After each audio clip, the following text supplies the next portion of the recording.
The Lord be with you. And with your spirit. A reading from the Holy Gospel according to Luke. Glory to you, Lord. Jesus said to his disciples, "Thus it is written that the Christ would suffer and rise from the dead on the third day, and that repentance for the forgiveness of sins would be preached in his name to all the nations, beginning from Jerusalem. You are witnesses of these things. And behold, I am sending the promise of my Father upon you.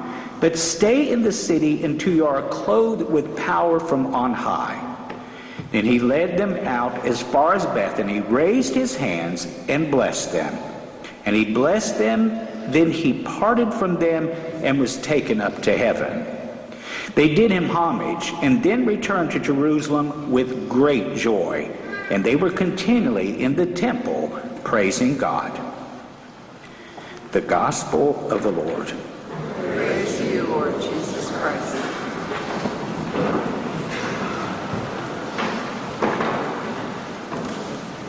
The key text for today's Feast of the Ascension is actually that first reading from Acts of the Apostles, chapter 1, verse 1 through 11. The scene is this. Already the disciples have gone back to their former way of life. That happens when you are lacking faith and when you are disheveled. When a crisis hits you, you go back to that which is familiar. So when we go to John's Gospel, we find a couple of passages where after the resurrection, their faith is still weak, they go back to fishing, pure and simple. That was their solution. That is until in Acts of the Apostles, Jesus summons the 11 apostles to appear in Jerusalem. And he comes to them, and he tells them to stand pat. Do not move around, do not leave until the promise from on high comes upon you. Then you are to be my witnesses to the ends of the earth. But you see, it's difficult for us to appreciate what a crisis the cross on Calvary was. It was a real turning point in these men's lives because they had put all their faith in him. Their faith was weak and naive, but they put what they had in Jesus. They saw him as a hero. But when they heard that he was crucified like a criminal, they scattered. They were terrified. They were disheveled. They were lost, pure and simple. They gave up. But that was because they refused to look up. They only chose to dwell on what they had at their disposal. Their history of fishing, the fact that they made a decent living doing that, that would get them through these troubled times into the next part of life. And you know what? That's our temptation today. To not look up, to think that we can figure it out here on our own. You know, I did something this past First Communion, and nobody hit me or threw a missilette at me, but I did something for shock value. There were 27 angels here at the end of these pews receiving their first Holy Communion. The girls were wearing those traditional veils that they wore, and they were beautiful, and it just was a holy experience. Well, I opened up the sermon by looking to the parents, and I said to them, you see these beautiful little pure children? 6.7% of them will end up being addicted to alcohol. 8.3% of them will end up addicted to a hard drug, such as cocaine or heroin or crack. 1.8% of these little darlings are going to develop some type of cancer in their lifetime. And those who will get married, and most all of them will, 50% of them, hands down, will end up in divorce. What a horrible thing to say to a bunch of children ready to receive their first communion, eh? But those are the statistics. That's how it is. The divorce rate has been since the 60s at 50%. It's actually even up to 65% among my generation, the baby boomers. And so what options do they have? Well, grab their children, take them out of the pews, and get them to a psychotherapist right away, because they're going to need therapy starting now. In fact, it should have started at preschool age. Psychology has the answer, right? Wrong. Join a support group and talk with other parents who are equally terrified about the fate of their children. Hold hands and sing Kumbaya. That's a great choice, right? Wrong. You got to look up. You got to realize that facts are facts and stats are stats. But God is God. And God is great. You know, since the 60s, we've gone through this horrible time in the world, but especially in our country, of becoming secularized. Secularization is nothing more than an expression of materialism. And what does it say? You know, only kids look up to the heavens for their solutions. We are human beings. We are Homo sapiens. We are rational creatures. We think our way through life. And you know what? Non-intellectualism, anti-intellectualism is a dangerous philosophy to have. But you know what? We human beings are finite. We do not have all of the answers. We need to be saved. We need our God, even though we don't like to admit that need in ourselves. It's true. We need God.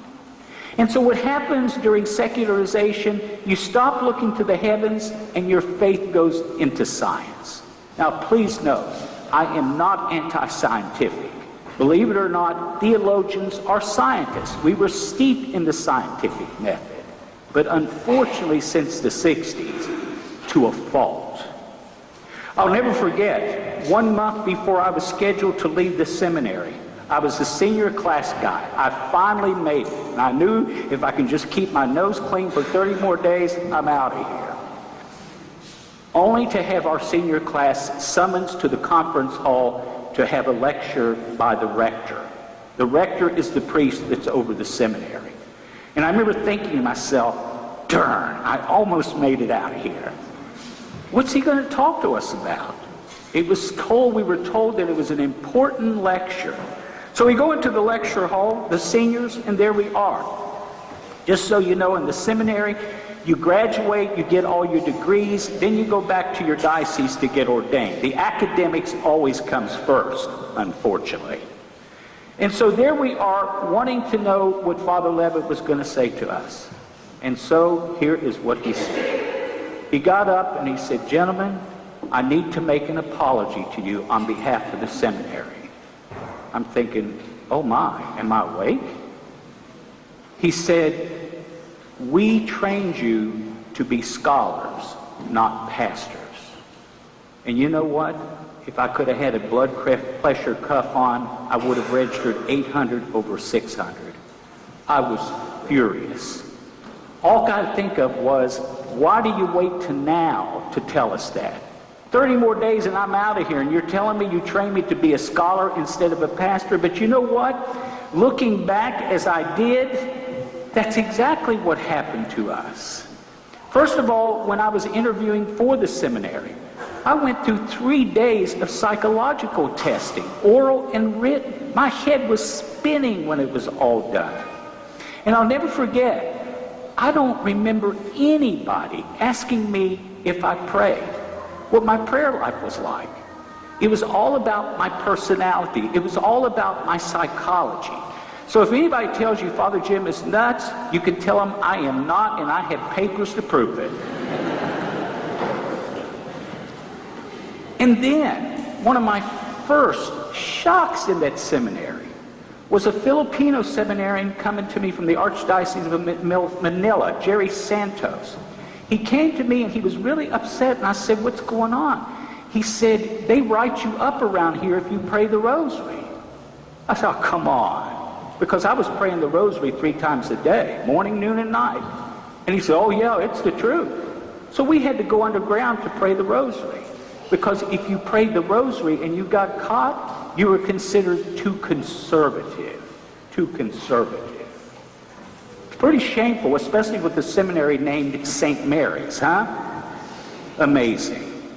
So what would happen with years and years of that kind of garbage accumulating? Well, something happened this week.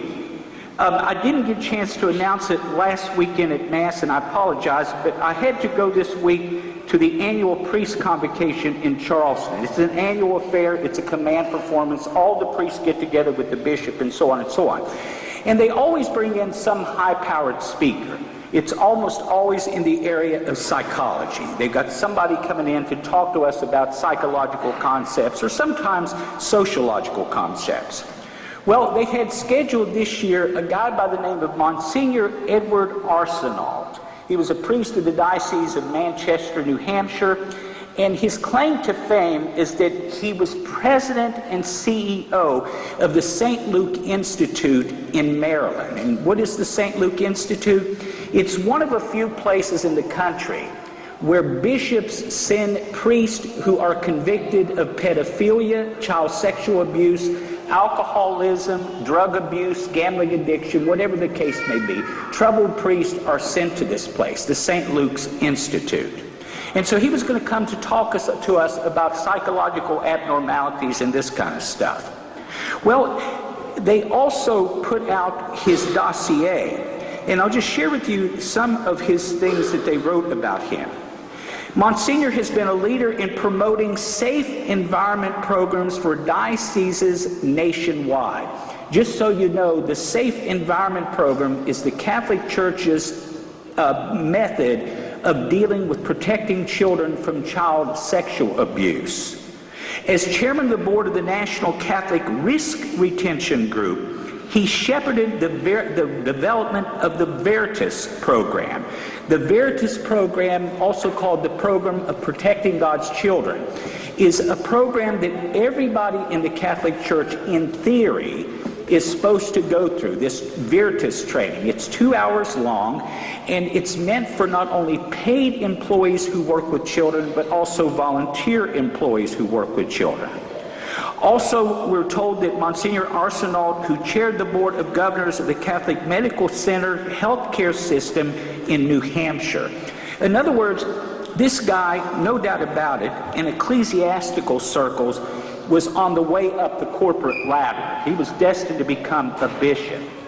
Well, Monday afternoon, before I headed to Charleston for the convocation, we got an email from the diocese informing us that he had a personal emergency and would not be able to be there to lead us, but he was going to send one of his associates, a PhD in psychology, a woman.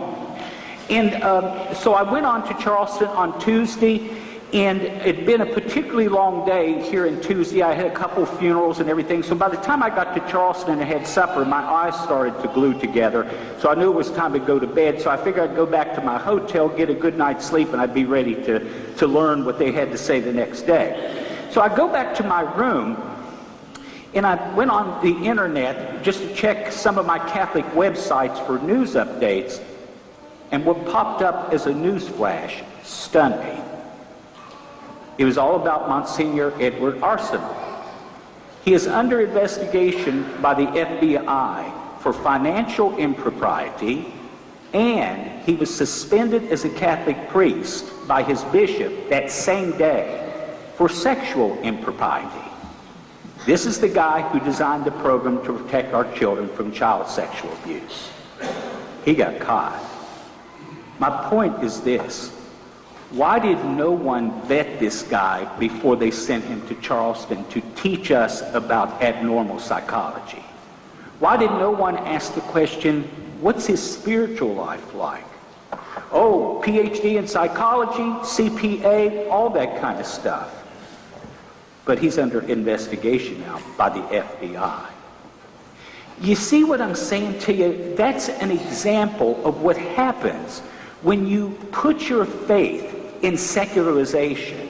When science becomes your God and you put your faith and your credibility in that which is exclusively of this world without looking above to what God has to offer, that creates problems. You know, another issue where it's affecting, and it's going to cause the demise of Catholic schools in this country. Once again, the National Catholic Education Association reported just a couple of months ago that we lost even more Catholic schools within the last year. The Archdiocese of Philadelphia 2 years ago painfully announced that they were closing 46 Catholic grade schools. The reason? Money. Money. That's all you ever hear. Money. There's not enough money. There's never enough money. I would like to suggest to you that that is totally bunk. So how do they deal with it? Well, the bishops hire these slick research organizations to come in and do marketing studies. They hire consultants to come in and consult about finances. They get people who are experts in banking or whatever to come in, and the thinking is, if we listen to these financial experts, then the schools become solvent.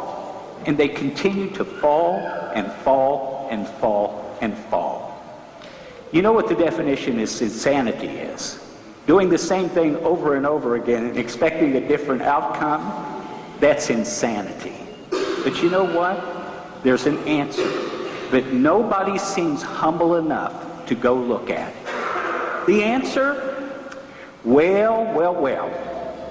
Surprise, surprise. Or as Gomer Pyle said, golly.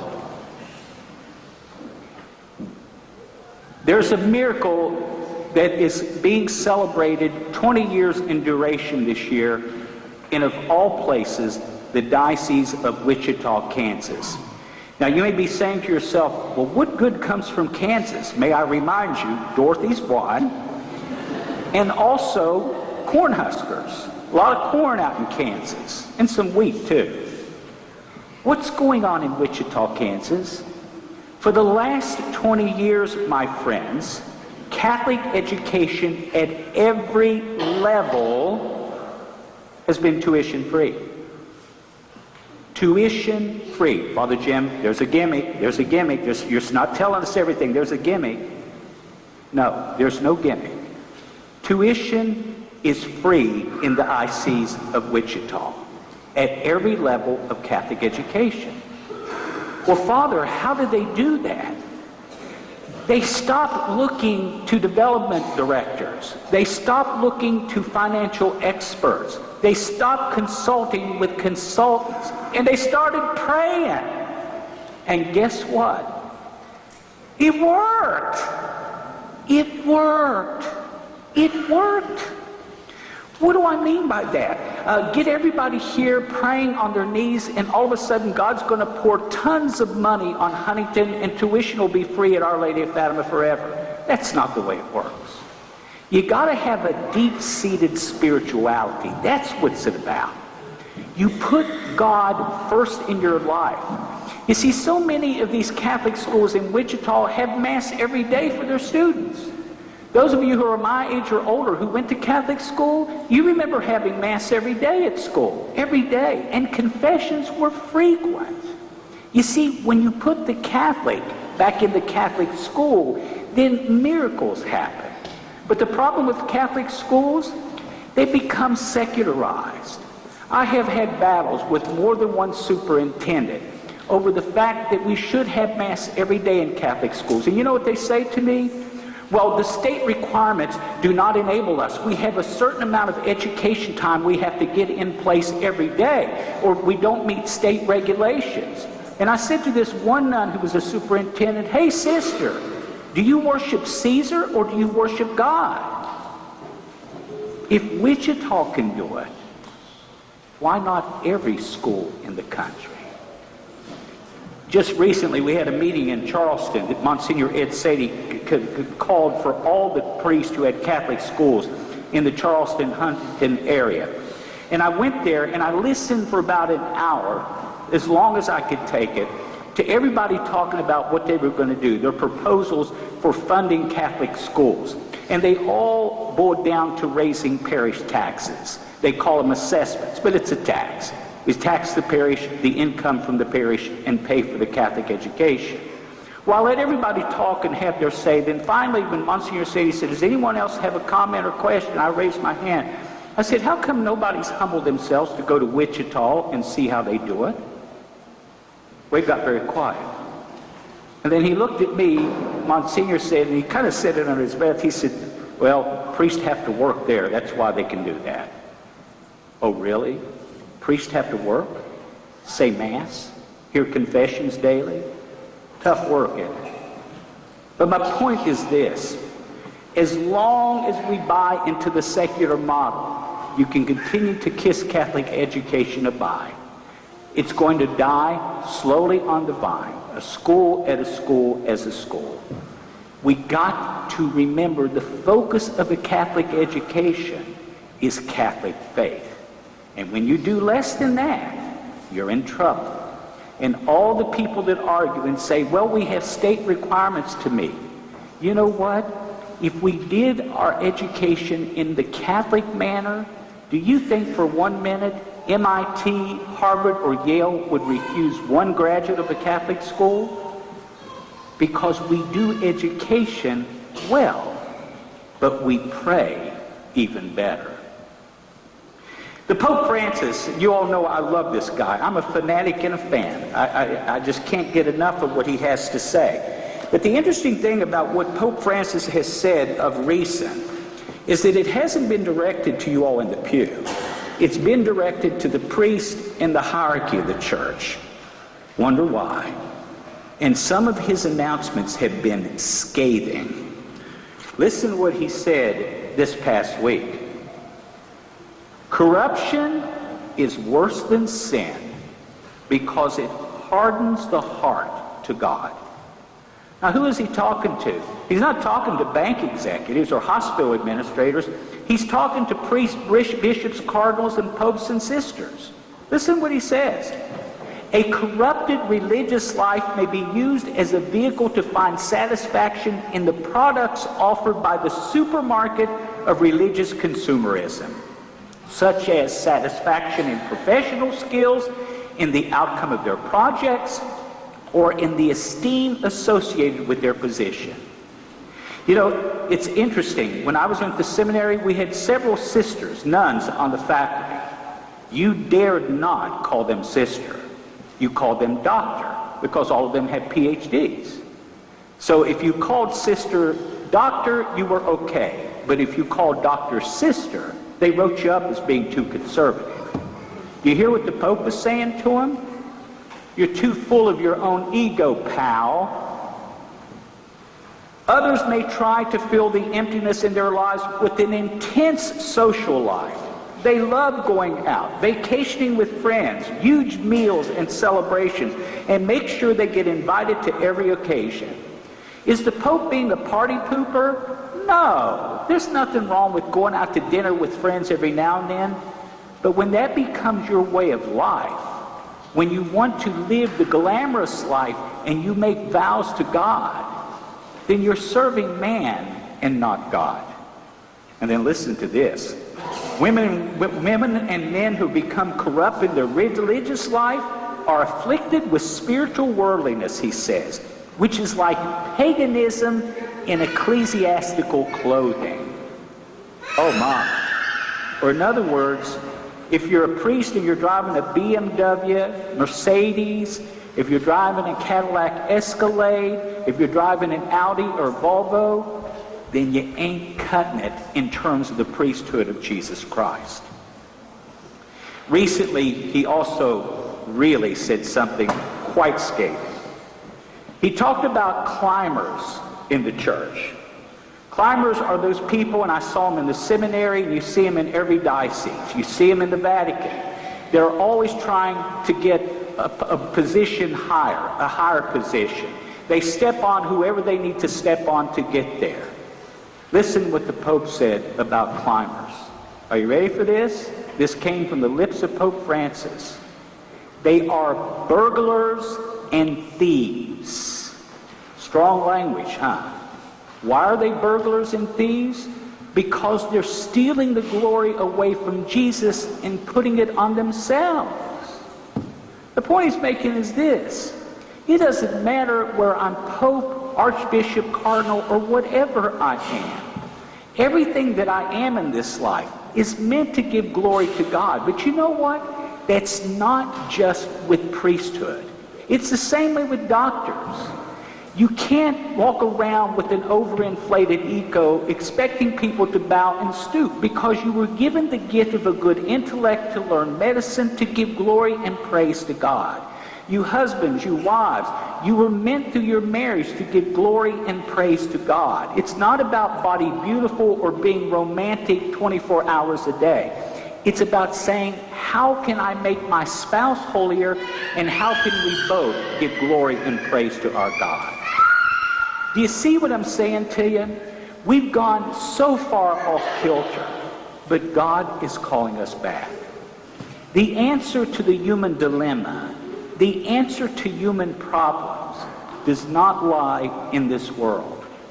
Science is wonderful, but it's not the conclusion of our answers. We have to look above.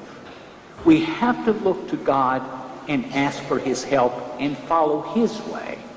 Then, and only then, do we find that peace that Jesus talked about, a peace that the world can never give.